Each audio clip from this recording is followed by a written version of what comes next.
There is a security camera in my building's elevator, and on the night I want to tell you about, the timestamp shows me stepping out onto the 13th floor at 2:47 a.m.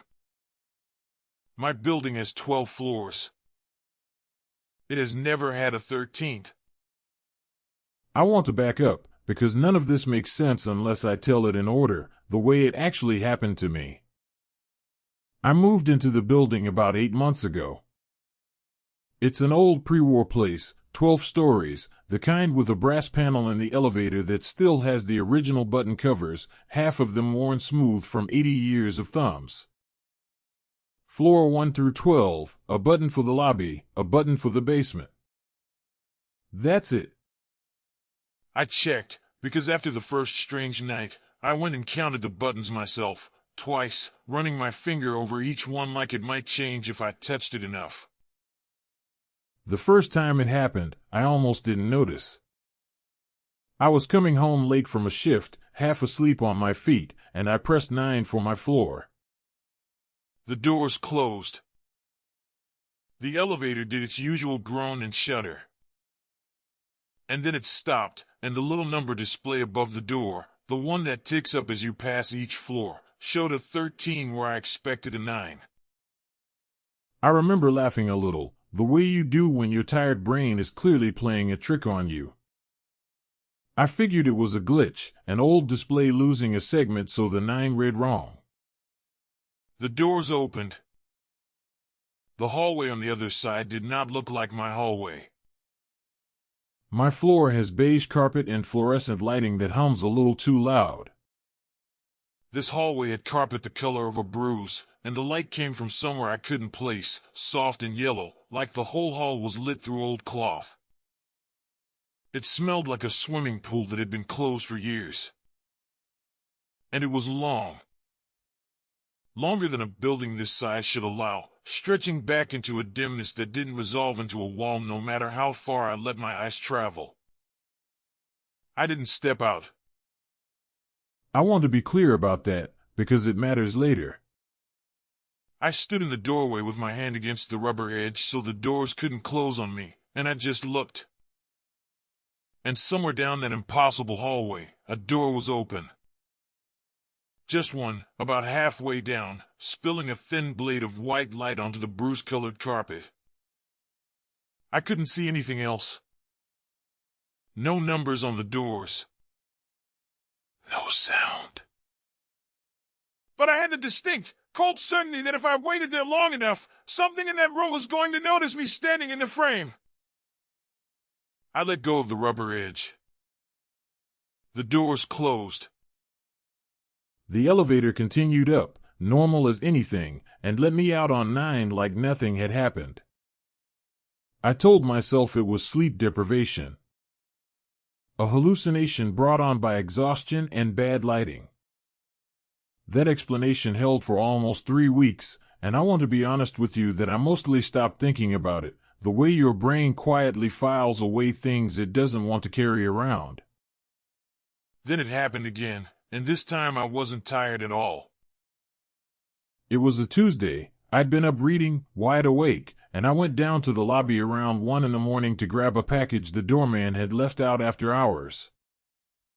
Coming back up, alone in the elevator, I watched the number display the whole way, and I watched it skip. 12, and then, for exactly 1 floor's worth of travel, 13. Then 9, my floor, as expected. The doors didn't open on 13 that time. But the elevator paused there. A full 3 or 4 seconds where the car simply sat still, no doors, no movement, like it was waiting for someone to decide something. I could hear, very faintly, through the seam of the doors, that same swimming pool smell reaching me before any sound did. And then, so quiet I told myself afterward I'd imagined it, I heard a single footstep on carpet, close to the doors, like someone had walked right up to them from the other side and stopped. After that I started asking around.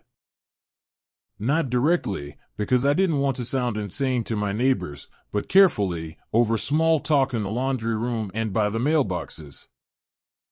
I found out 2 things that I still don't know what to do with.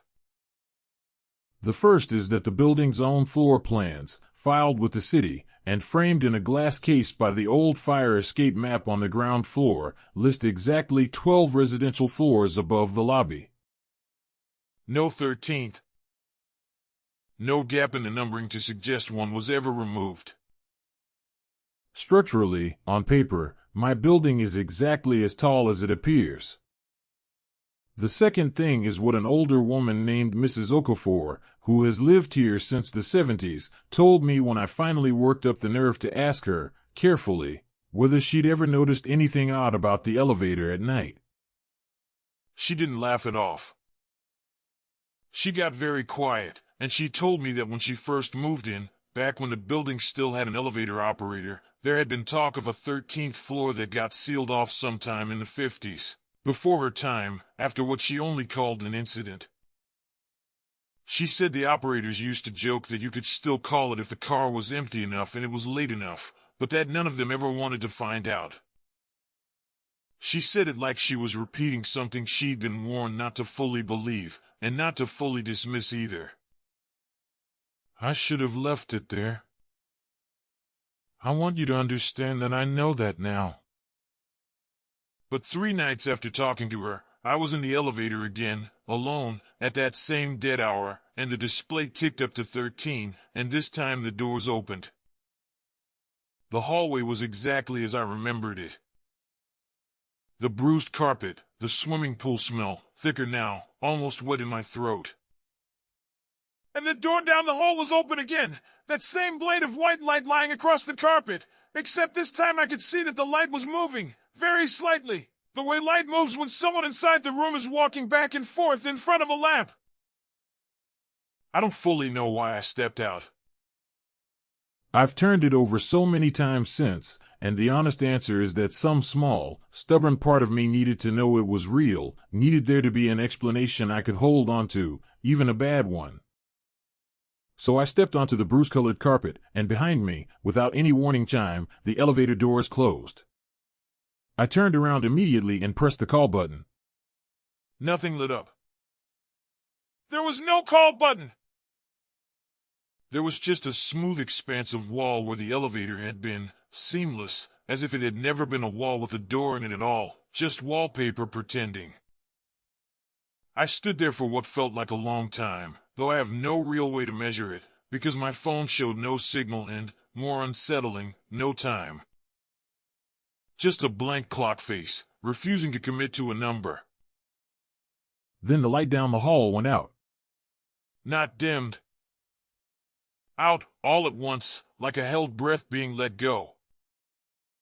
And in the sudden dark I heard, very clearly this time, a second set of footsteps start, from somewhere behind me, in a hallway that a moment ago I would have sworn only had room for one. The next thing I'm certain of is the sound of the lobby doorman's radio, and his hand on my shoulder, and him asking me, with a strange careful gentleness, how long I'd been standing in the stairwell on the ground floor, since the cameras had me leaving in the elevator almost 4 hours earlier and never once coming back down. The building's records still say 12 floors. The elevator panel still says 12 floors. Most nights, when I have to take it, I take the stairs instead, all 9 flights, and I tell myself that's just exercise. But some nights I still hear it, faint through my apartment wall, long after I know for a fact the elevator sits empty in the lobby. A soft mechanical hum, rising, the way it does when the car is moving, though there's no one in the building at that hour who could have called it.